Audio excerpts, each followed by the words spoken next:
Good. Hello, gentles all. And intermission is over, sort of. Today would have been the fourth day of filming for Groups of 10 or More People, Act 2, the second half of the isolation theater piece we created while under quarantine. While the first act was rehearsed and filmed entirely over Zoom, the intention with the second act was to film in person like a true short film.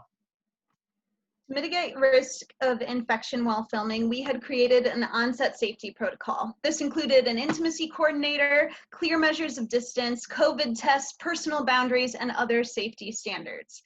But the pandemic is not yet under control, and we could not predict if or how this virus might have interacted with the cast and crew, because even with all of these clear rules and efforts, there was still a risk. And in the end, we chose to put the safety of our artists over rushing to film the second act. People over product. Always. Always. Theater and cinema are communal acts. They are made by people in the service of people, whether that is in the effort to spread empathy or in the effort to simply entertain. And as much as we may want to do that in person right now, we simply cannot do so without putting all of us at risk. This show cannot go on in the way that we had intended it originally. It must not yet. But theater is uniquely suited to adapt to changing times, to reflect the reality of the world as we live in it. Right now, we can bring people together digitally in the safest way possible. We will bring you the story of Navarre, Francis, Brune, Roz, Longaville, Maria, Dumaine, Katie, Adrian Moth co-starred, and Jack Vanetta, how they chose to take risks in the efforts of love, a risk that is far too palpable right now. Let their actions be a cautionary tale. In following our own passions, we must recognize the changing landscape and adapt accordingly. Art pursued unsafely is like love pursued hastily. It does not end well for the participants. Harm is inevitable. So, thank you for joining us tonight on Facebook Live and eventually on YouTube. Projects like this one may be the closest thing to live theater we will get for a while.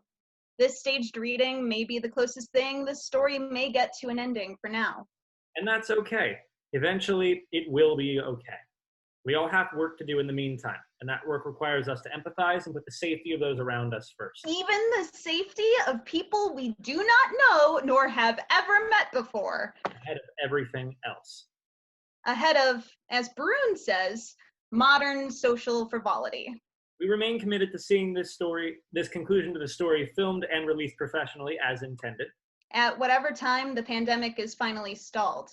Through collective action or through a vaccine. But until that time, we hope you enjoy this public staged reading of what might have been, what will someday be. Wear a mask, wash your hands frequently. And unless you absolutely have to go outside, stay at home. Thank you for joining us.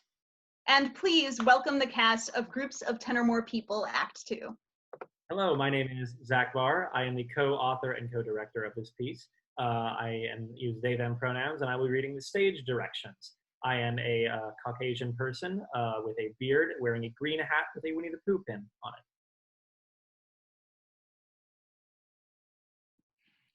Hi, I am Avi Vodnoy-Wolf. I use they, them pronouns. I will be reading the part of Navarre. To give you a description of me, I am wearing a denim work shirt. I have short brown hair, and I am a short white twink. Hey, I'm Andrew Rathgeber. I'm going to be reading for Baroon. I use he, him pronouns. I have a navy blue button-up shirt on, a green hat that says Irish whiskey makes me frisky. I've got thick plastic rimmed glasses, curly hair, and I've got a quarantine beard with a racing stripe. Hi there, I'm Alejandro Te. I use he, him pronouns. I will be reading Longaville today. I am about average height, pale white skin, dark features, expressive eyebrows, and a beard that's coming in soon in a fancy party shirt, at least what I think is. Hi everyone, my name is Austin Williamson. I'll be reading for the part of Domain tonight. I use he, him pronouns. Description of me, I am a tall, lanky black man with a darkish complexion. I have a giant green top hat on with a giant green feather. I have black hair, brown eyes, and a very patchy beard. Hi everyone, I'm Stephanie Shum. I use she, her pronouns, and I'm reading Frances tonight. A description of me, I'm 4'11". I have long hair that has this green crown on it. I'm a Chinese woman, and I'm wearing all green otherwise. Hi, I'm Gabby Labatka. My pronouns are she, they, or anything respectful. I am playing Roz, and I am a short, white Latinx person with undercut, honey brown hair, very pale skin, and I am wearing an olive green jumpsuit and some beads. Hi, I'm Sarah Liz Bell. I use she, her pronouns. I am playing Maria tonight. I am an average height white woman with dark brown, medium length hair and green eyes, wearing a green shirt, green scarf, and a tiny green hat. Hello, my name is Thomas Russell. I have a medium afro that is pressed down on the side kind of ridiculously by a tiny green leprechaun hat. I am a Black and Mexican man of average height wearing green beads and a dark plaid shirt. Oh, and I'll be playing KT, and my pronouns are he, him, and his. Hi there, I am Ben Kay. I'll pronouns he, him. I'll be reading for Adrian tonight. I am a white man with a mustache and no beard, with dark brown hair under a green St. Patrick's themed bowler hat, with a blazer, green beads, and a t-shirt with gritty on it. Hi, my name is Lars. I will be playing Moth. My pronouns are Z, Zir. I am a white person of 5'8". I describe myself as Neapolitan ice cream because I have a brown buzz cut, I'm white, and I have a lot of red on my face all the time. And I have glasses, and I've got a really small green hat with a green shirt and green beans. Hello, I'm Ned Angelini. I use she, her pronouns. I'll be playing Custard. I am a tall Italian woman with long brown hair and pigtails and a plethora of green beads. My name is Kim Fukawa. My pronouns are she, hers. I am playing Vanetta. I am a Japanese woman with long multicolored hair that has been curled and it is shaved on one side. I am wearing a black and orange headset, green sweater, green beads, and a tiny green plastic top hat. Hi, I'm Andrew Bailing. I use he, him pronouns. I wrote original music for the project. I'm a 5'10" bespeckled white lad with a mop of messy brown curly hair, and I am wearing no St. Patrick's Day accoutrement. All right, performers to your places, please.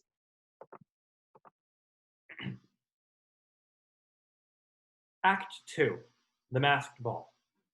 Scene 1, Decor. It's the evening of Sunday, March 15th, and Frances is in Roz's apartment, where the St. Patrick's Day party is happening. It's decorated accordingly. Frances futzes with the decor and drinks some water. Her phone dings. It's the group text. Open up, bitch, we're here. Out of context, that's very threatening. Knife emoji, knife emoji, knife emoji. Frances buzzes them in and opens the door. KT, Maria, and Roz enter the apartment. My bar is going to be well stocked after tonight. Only if we don't drink it all first. Thanks again for hosting the party last minute, Roz. And thank you for letting me decorate it. My place was perfectly ready to go, but then my roommates freaked out last minute about having people over. Not a problem. Happy to help. Place looks great. Frances, love the green. I decorated these masks for us too. They're a part of my deep clean kit. I didn't know how much. Anyway, I figured I'd decorate them for the occasion. Frances pulls out a box of blue masks. The masks inside are revealed, decorated with shamrocks, leprechauns, rainbows, and Irish terns. Kate snatches up the one that says, "Kiss me, I'm Irish." Oh, hell yes. This one is 100% mine. Damn it, that's the best one. I worked really hard on all of them. I thought of you when I made the rainbow one, if that helps. Oh, that's really sweet, Francis. Of course, I'll wear that one. Time passes. We see a montage of the foursome checking the time, their phones, refilling drinks, playing with their masks and dancing, checking the time, checking their phones until they settle, sprawling, eyes glued to their phones. Their medical masks are resting on their heads or being toyed with between rubber-gloved fingers. The masks present, but not taken seriously. A message from Navarre pops up on Francis's phone. At the ding, the company swarms around her. Sorry, we are running late. Every grocery store has been stripped of guac and chips. Heading to Mariano's and wishing for the best. Be there ASAP. Of course they're late. A whole hour late. They should know better. Cowards! Each phone dings from a different social media.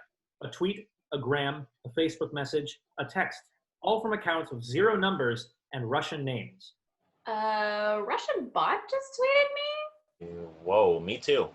Those idiots! Are they going to try to catfish us as Russian bots?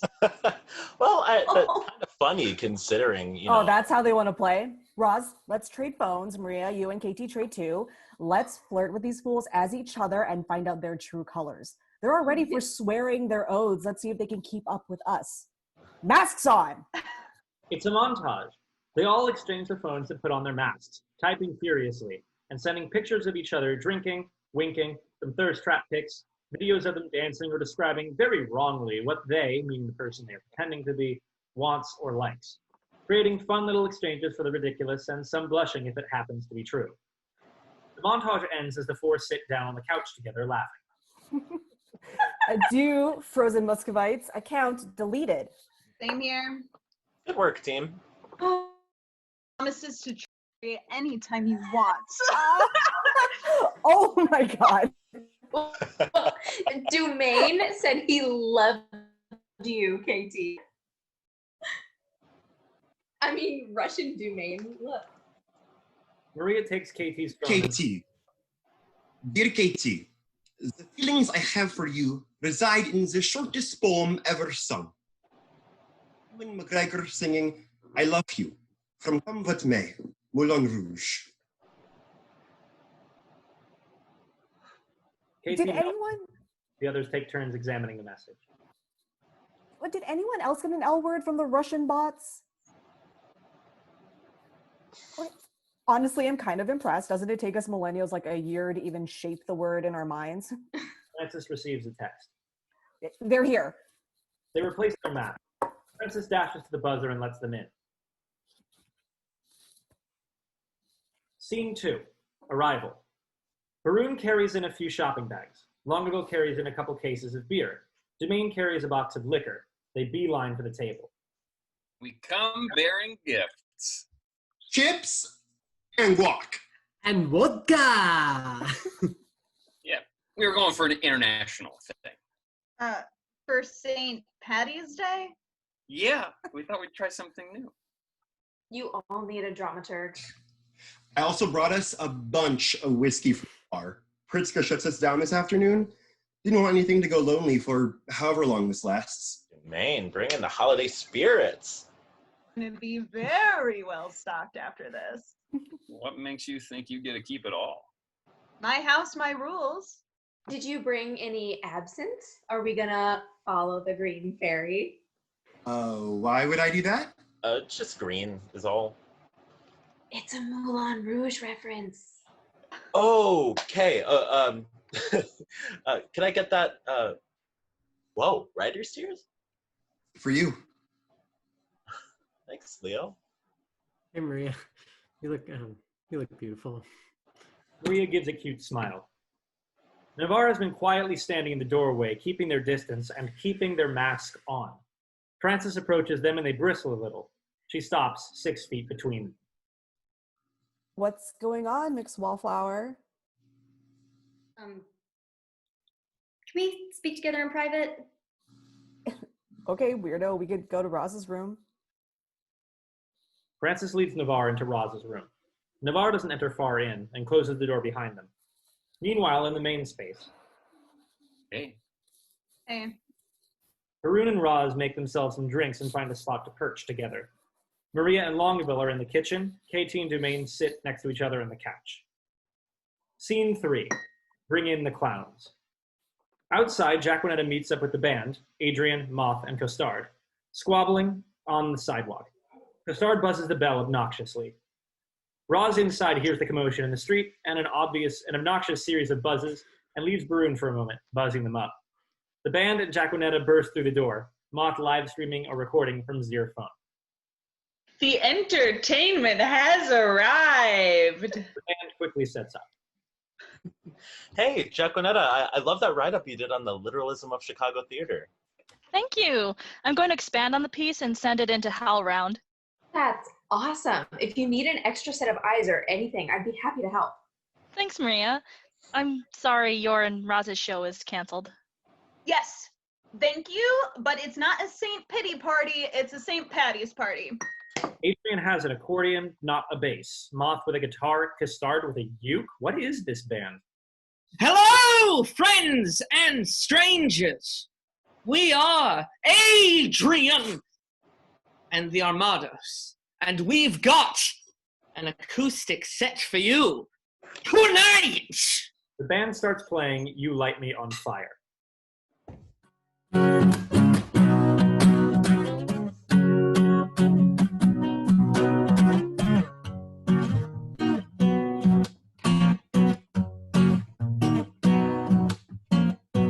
Seems I'm either oblivious to what's right under my nose, or gilding lilies lascivious, staging sumptuous shows to get you to know wherever you are.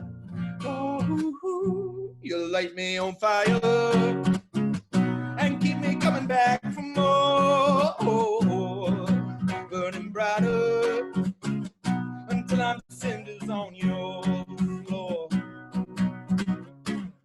Half my days are so tedious until the cardinal sings.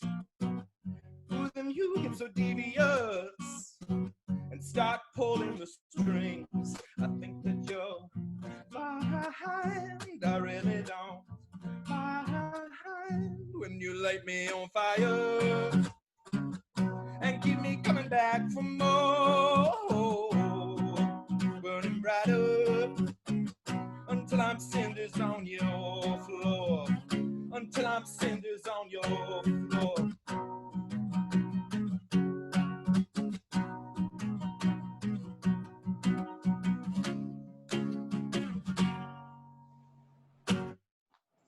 Everyone, minus Francis and Navarre, begins to dance, orbiting each other in a planetary flirtation. This music continues under the following scenes. Scene 4, Confession. In Roz's room, Francis perches on the bed. Navarre has nestled themselves as far away as they can. So what's up? I have something to tell you. Is it your order for the Cheesecake Factory? Because I'm very much lactose intolerant and won't be going there with you. Oh, yeah, I knew that. I was confused why you were so excited by that. Totally clued me in that you switched phones. Totally. Anyway, the Russian bots were Dumaine's idea. That makes total sense. Only he could come up with something like that. Why are you so far away? I forgive you for the cheesecake. It's not that. I'm sorry. This is hard to say. You can tell me anything. And you can take off that mask. It's just us. If you have a zit, it's not going to scare me away. No, please sit down. Okay, I'm sorry. No, it's not you. It's me? No. Oh, God, no. Okay, Francis, please. I just need to tell you something. I think I'm falling in love with you. And I know that we haven't been seeing each other long. We haven't even made it official or whatever, but I have to say it because honestly, I'm really scared right now. You don't have to be scared of me. It's not just you. I mean, you are intimidating as hell, but that's just because you're everything. Passionate and powerful, but it's not you. The reason why I started all of this, the pact, the oath or whatever, the reason why I'm still wearing this stupid mask is because I'm immunocompromised. I honestly shouldn't be around people just in case, but not coming would have been worse because then I might have lost you. And I had to tell you that this whole thing was not made for me to avoid you in any way. I just didn't want to feel so alone because, well, I can't be with anyone right now. But if I could, I would be with you. Thank you for telling me, Ferdinand. I understand. I do.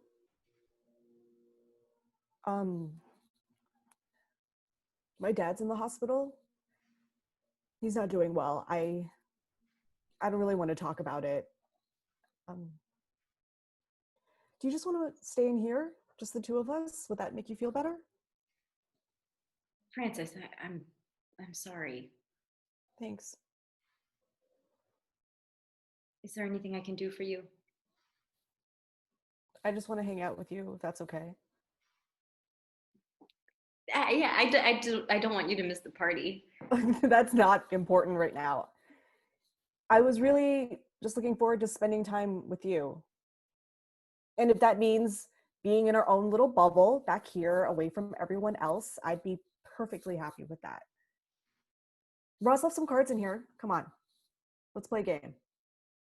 They sit on the ground together at a safe distance. Francis deals them in. Scene 5. Menage a Trois.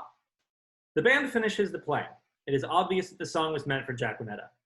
It looks like it worked. Jacquinetta claps, but Custard claps loudly and sarcastically. Adrian and Custard shoot daggers at each other. Listen, I'm sensing some tension between the two of you.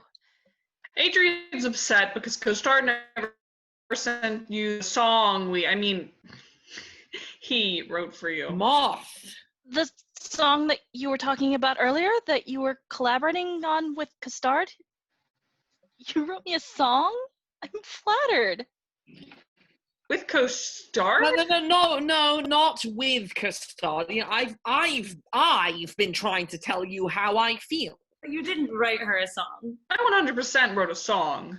You two did not write Dream a Little Dream of Me. Wait, what? Can I just see the video? Let's all just forget about it. No, we're gonna watch it. Apparently, I need to watch it too. Custard pulls it up. Jacquinetta invites Moth over, and they watch the video together.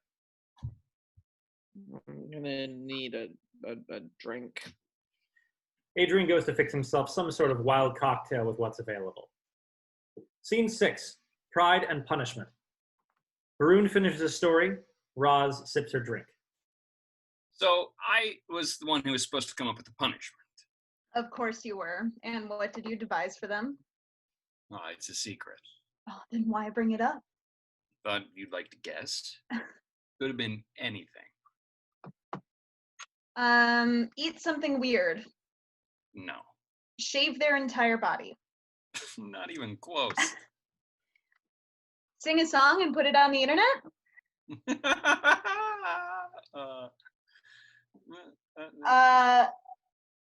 The cinnamon challenge. Oh, that would have been good. Yeah, I can't tell if that would have been better or worse than the Tide Pod challenge. I mean, you can die from both. You can't die from the cinnamon challenge. No, you totally can. Poison Control saw a spike in calls a few years back when people choking on the cinnamon. Like it gets in your throat and you can't breathe. Something like that. Wow. I thought the worst the cinnamon challenge could do was ruin cinnamon forever. Like, no more apple pie cider. No more horchata. All the flavors of fall ruined in a spoonful. And Fireball. I don't think you can ruin something that is already ruinous. I could try. I guess again. Maybe you decided that they needed to express their feelings. Oh, that is cruel, Baroon. Cruel! But on the other hand, honesty really shouldn't be a punishment. Unless you're afraid of something or ashamed of something. Unless you're hiding. They drink. They study each other.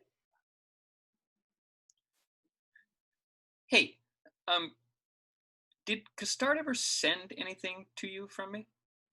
Like what? Damn. Okay, so here's the deal. Scene 7. Menage a trois again. Jacquinetta, Moth, Custard, and Adrian.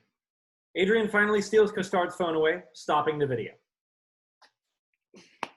Custard, why didn't you send this to me? Because she was afraid I would win your hand. What? As if? That song is guaranteed to melt hearts. Or like melt brains. It's too cheesy. You don't know her tastes at all. It doesn't matter. You said you would send it to her for me. We had an agreement. Well, why didn't you just send it to me yourself? It's like middle school.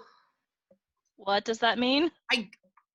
I didn't want to come on too strong. So like you tell your friend you like someone so that they tell the person you like that you like them.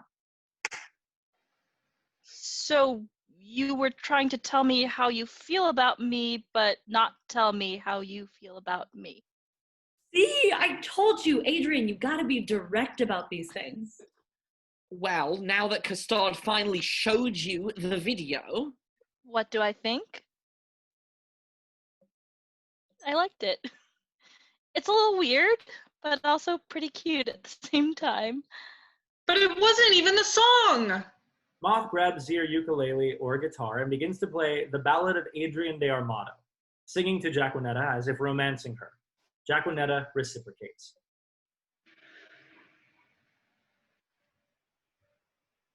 Desperately hopeful and yet left bereft, Jacquinetta holds all of the dreams I have left. Dropping my anchor from up in the clouds, it's shattering the pavement and scattering the crowds. Good God, the CDOT is en route. I'm letting go and busting out a heart. See you in my window. When it's over, I hope you'll steal my pillow. Ever after.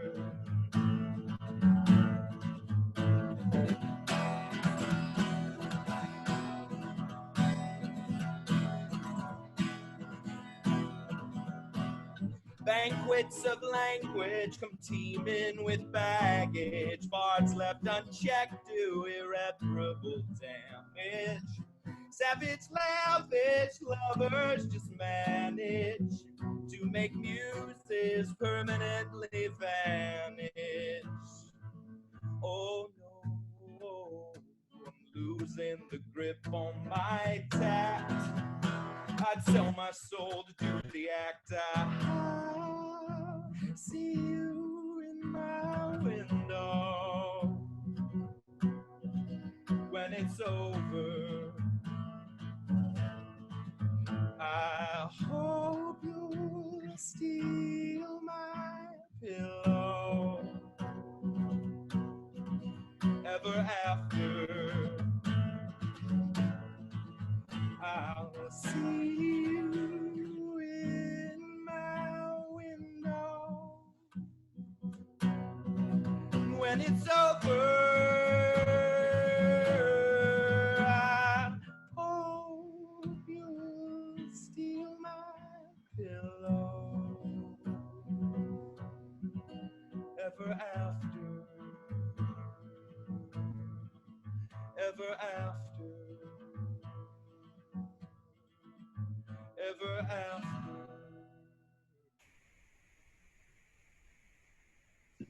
That was the song. I fucking love it. You do? Yeah, I do. Thank you.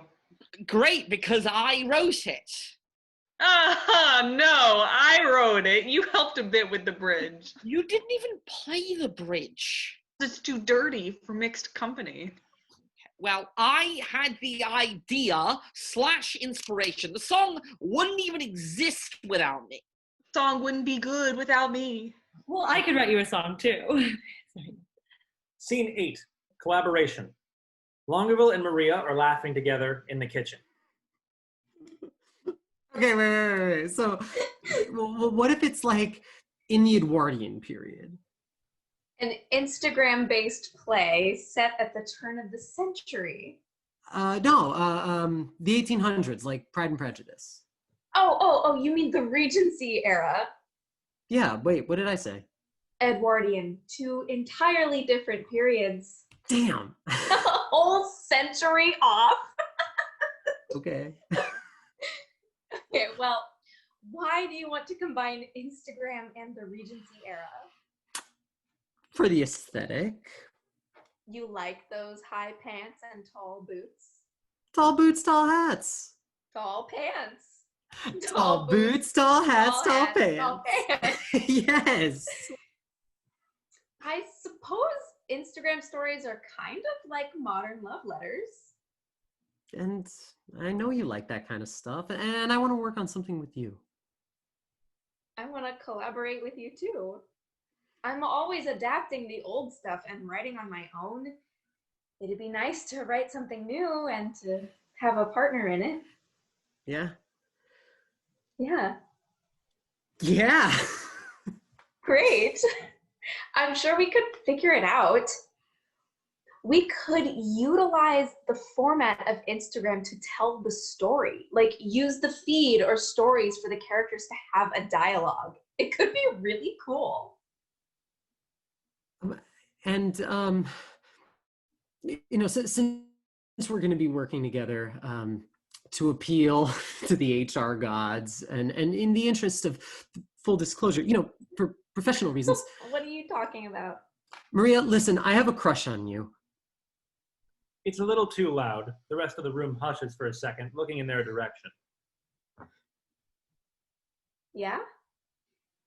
Yeah. Scene 9, bad poetry. Dumaine and KT are on the couch, drinking and smiling, giddily.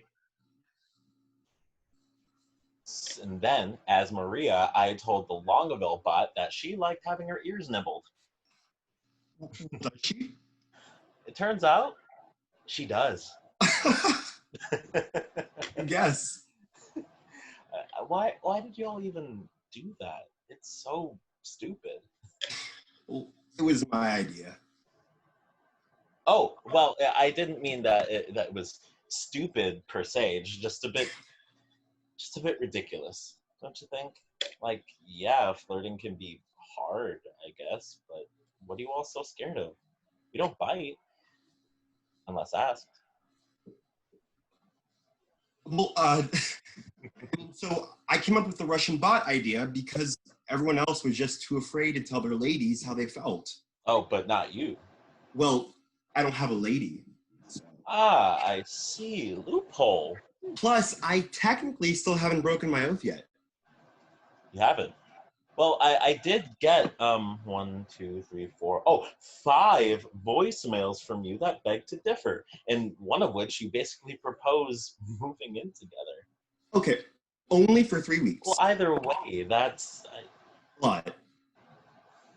We haven't even gone on an official date yet. Are you skipping a few steps?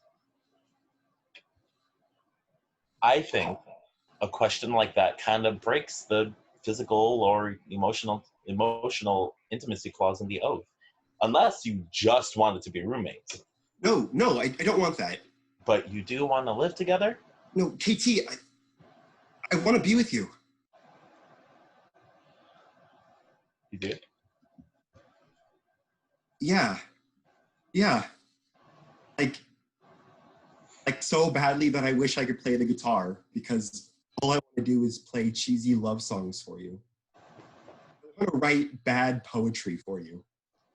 I mean, hopefully some good poetry too, but... Oh man, I'd love that. I want to share every part of me with you. Like, I feel so many things that I just don't have words for, and I want to share them with you. So, what were you so scared of? You don't feel the same way. I mean, that's the real reason for those stupid bots. Find out how you felt about us so the rejection would be lighter. Then you all switched your phones, so I still don't know. Then ask me. What? Ask me how I feel about you. Oh, God. Okay. KT, how do you feel about me?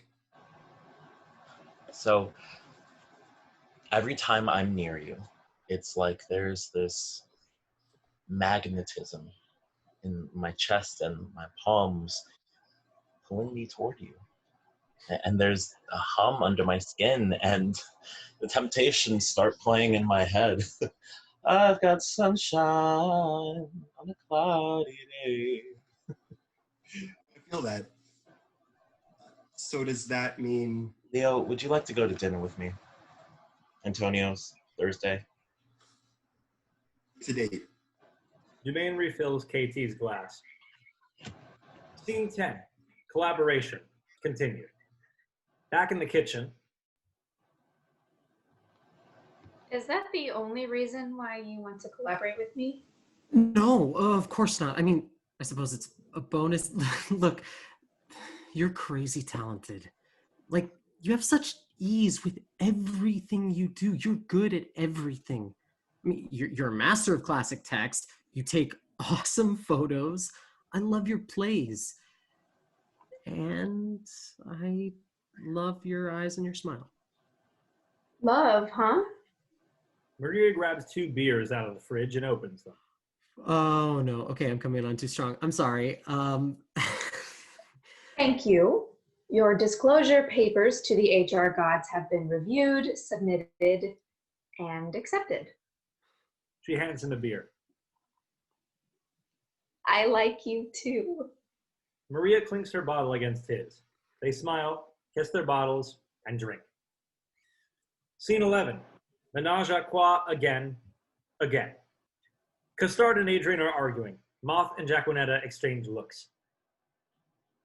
I saw the two of you together in the same room at the same... Okay. Nobody owns me. I am my own. I came tonight because I was excited to see both of you. Both. There's no need for this vanilla monogamous thing. Ugh, it's 2020.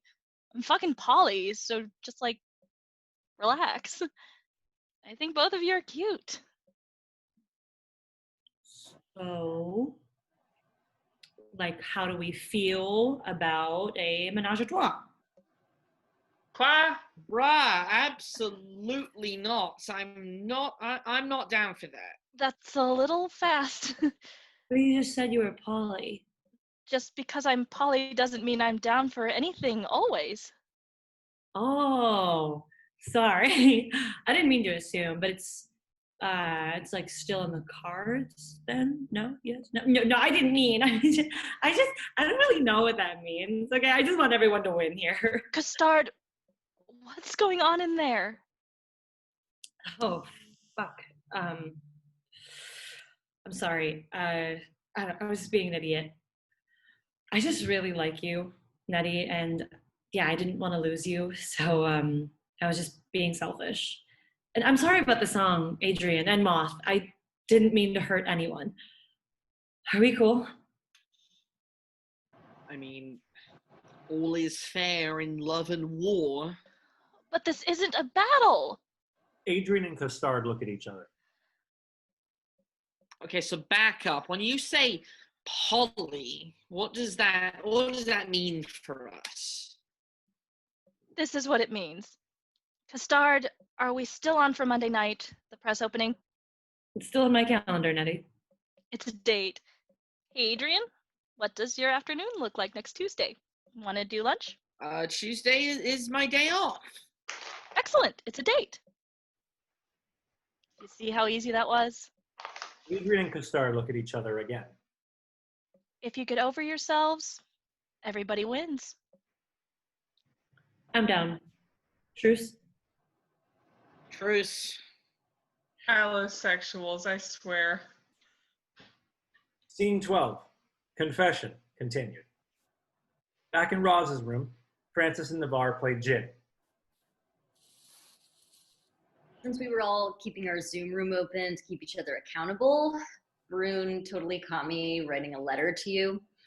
Oh, what kind of letter? The kind where you confess all your deepest, darkest desires and feelings of longing for little old me? Yeah, exactly that. Francis wins the hand. Busted. Francis deals. So, when can I expect to receive this letter? Oh, when I can finally work up the courage tonight. Anything I can do to help? Promise you won't judge me too harshly. Oh, you ask so much of me. I'd like to challenge you. Francis sets down a pair of cards, winning their game of gin. Looks like you've lost another hand. Huh. What? Well, I was trying to win yours. Boo! Because like win your hand. Yes, I get it. Shut up. Francis and Navarre lock eyes. There's an energy, the rising tide of a desire to kiss. I wish I could hold you, stroke your hair, kiss you, draw you close, and dive into a sea of sheets and pillows. I'm sorry. No, don't apologize. You're just gonna have to imagine it with me. City lights peeking through the window, a pale imitation of moonlight gazing upon our intertwined fingers. Francis interlaces her fingers and draws her hands toward her chest. Gentle kisses, warm breath. Oh, wow. Damn it. I am happy to wait and dream with you in the meantime. I would love that.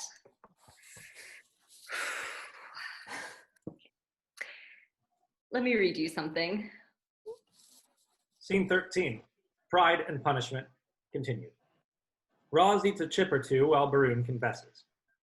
But instead, Custard apparently sent it to Francis and then to our group chat. So I guess everyone seems to have seen this video of me definitely being emotionally vulnerable, except for you. So I did break my oath. And you guessed it. The punishment was we were all supposed to confess how we feel about someone, and I am supposed to tell you how I feel about you. How is that? Well, you know already. I do? I mean, we did, go on that date, and then we came back here. I know, I was there. See? You know how I feel then. What? Come on, even if Custard didn't send you the song, we still all had all that romancing and slept together. You know how I feel. Do you know how I feel? Well, no. Then why would you think I would? Barun, sex doesn't necessarily reflect feelings. It could have been a romantic hookup, random urges left over from Valentine's Day, a fluke between friends. It's 2020. Sex could mean anything, nothing, something, everything. But we can't possibly know until we talk about it. So which was it for you? What? You said that honesty would only be a punishment if it was hard or if we were hiding something. So if you say we can't know what anyone feels until we talk about it. Varun moves closer to Roz. And tell me how you feel, Rosalind.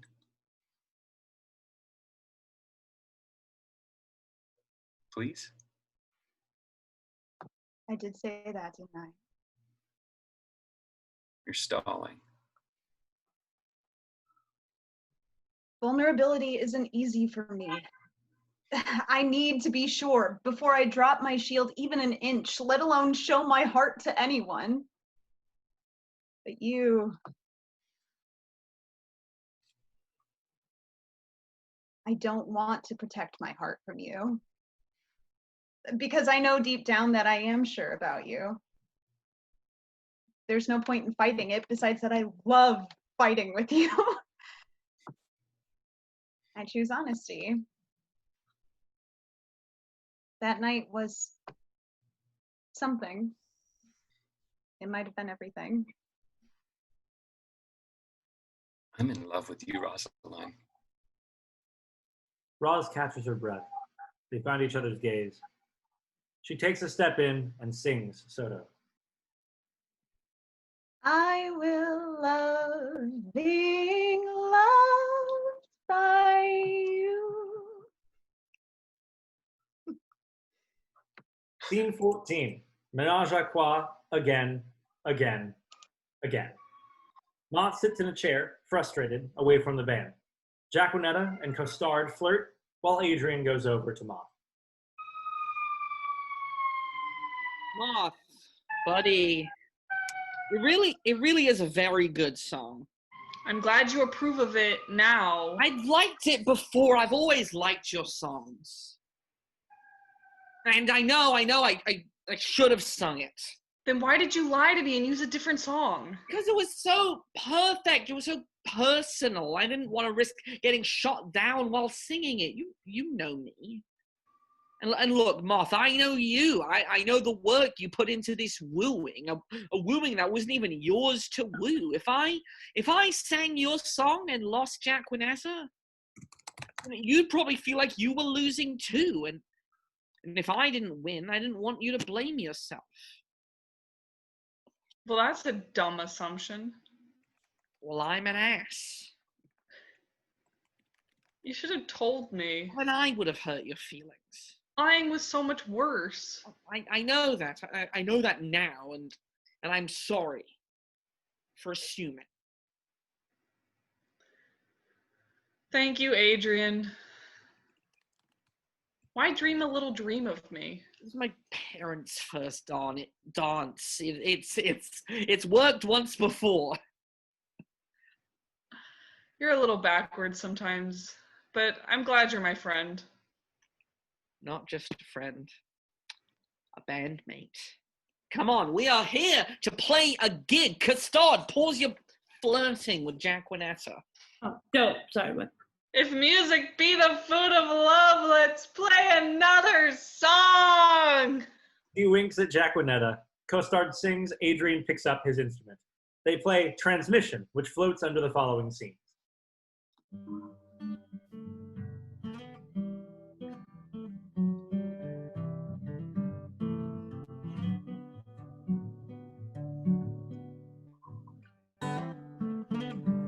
Common sense provides no simple way to say, while wind and waters no deterrent today.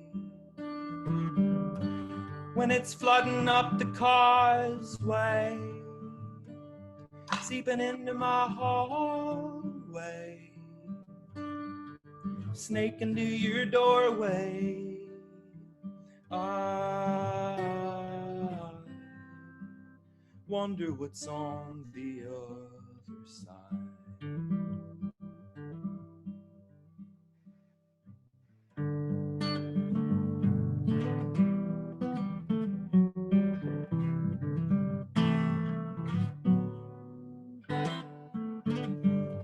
Analytic minds can't find the tongue to tell how the hours melt and seconds swell. clocks are sprouting wings and flitting off to foreign lands, transmitting songs about a new beginning. I marvel at how such things collide.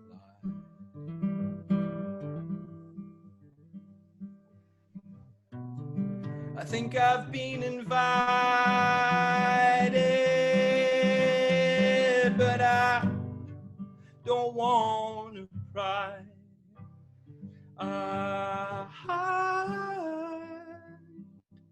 give it a try.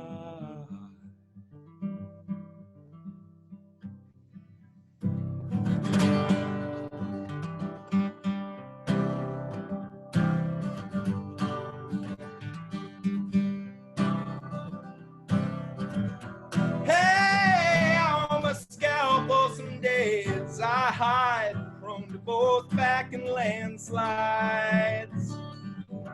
Hey, I'm a sucker for praise. I lie, spend my meager time too terrified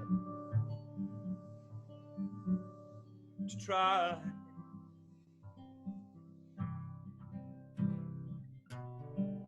I think I've been invited,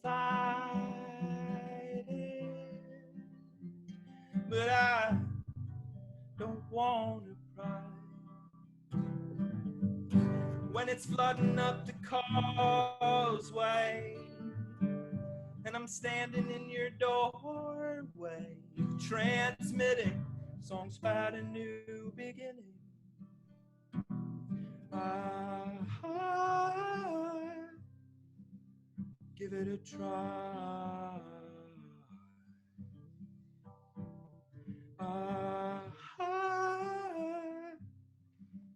Give it a try.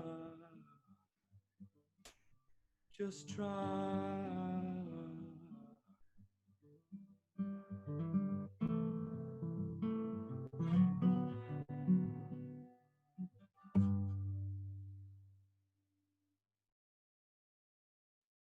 Scene 15, transmission. During the ballad, we see that the couples are together. Longaville and Maria are sweetly dancing, gently finding each other's gaze and softly turning away. Francis reads Navarre's letter, stealing glances at them. Both of their hearts are fluttering. Dumaine finds KT's hand. Their fingers intertwining, KT leans his head on Dumaine's shoulder. Baroon and Roz have stolen away to another corner of the apartment, bantering joyfully and finding moments of closeness, of contact that linger and warm their hearts. Navarre and Francis leave Roz's room, Navarre leading and awkwardly dancing to the music as they work their way towards the door, Francis giggling at their giddiness. Scene 16, the call. And then a phone rings. Hello? Francis retreats into Roz's bedroom. Navarre realizes they left Francis behind and follows her back into the room. Roz notices and peeks her head into the door to check in. Roz re-enters and pulls Costard aside. The music stops. Everyone stops and looks around, as if awoken from some sweet dream a little too soon. After a moment, Navarre returns to the common space, holding himself at a distance.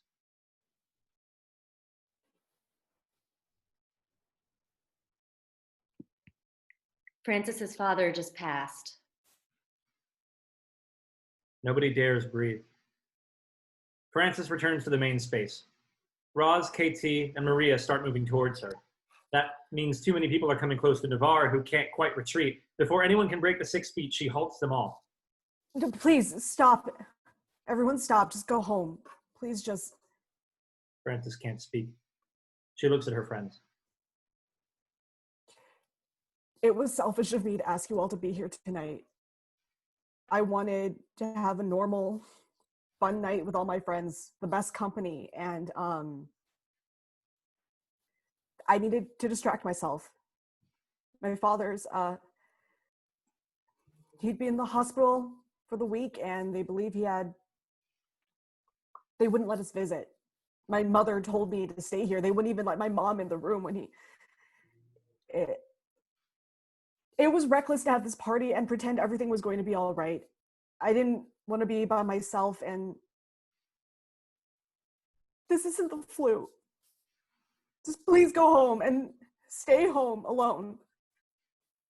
Nobody moves. Navarre aches to go to Frances and hold her, but as she cries, but can't. Frances, Navarre clasps their hands, like in the scene before, holding them to their heart. Frances repeats the gesture, and they breathe. Navarre grabs their jacket and quietly leaves alone, looking longingly over their shoulder. Scene 17. Goodbye, love. Casey pulls his hand away from Domain's. They stand and separate. What about our date on Thursday? I don't know if we should. Damn it.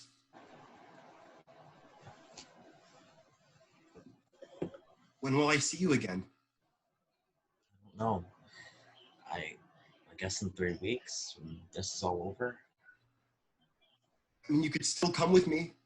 We could use the time to get to know each other and... Sweet dummy, I don't want to lose this, but we might just have to wait. Wait, we could do boba. Maybe like a FaceTime date? That's a great idea. Yeah, we can figure it out. We can totally figure it out. Katie and Domain want to embrace, but can't. Longabill and Maria search each other's eyes. Maria goes to touch his face, but thinks better of it. We might not be able to be together in person, but we can still talk. Only 3 weeks. 3 weeks will feel like 3 years now. Let's make the most of all that time. After all, we have a play to write. Oh, if you give me your address, I can write you a letter. If you give me yours, I'll write you back. Varun and Roz look at each other from across the room. Everyone, please gather your things. Let me help you clean up. Please. Outside, Navarre on the street looking up sadly at the window, alone. They exhale and walk away. Everyone gingerly moves towards leaving as Frances sits on the couch. Roz and Brune clean up the kitchen behind her. The world and the people in it blurs as if water had been spilled upon fresh ink. Jaquenetta's voice waves up through an open window. Below, she sings. Then everyone else slowly spills out of the apartment building. Maria closes the gate behind them all. On the sidewalk, they all remain separate while aching to be close to one another. The song finishes, and no one knows where to go from here. Right. You that way, we this way. The group slowly dissipates in their sadly several ways. Fade out. End of play.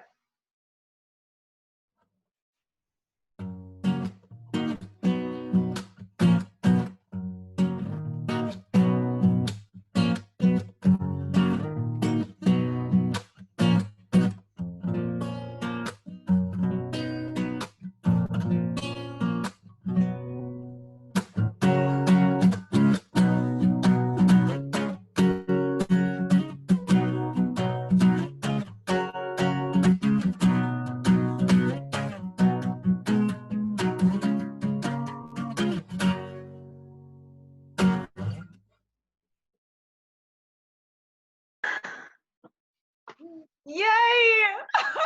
Well, thank you everyone for joining us for this live reading of Groups of 10 or More People Act 2.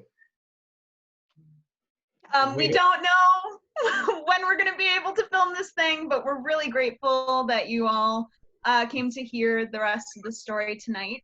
If you want to tip the artists, please find Littlebrain Theater on Venmo. Zach, what else? Is at Littlebrain Theater. At Littlebrain Theater, no spaces, no underscores, anything like that. The suggested donation is $16. That will mean that we get a donation to everyone who worked on the project, as well as a donation to Brave Space Alliance.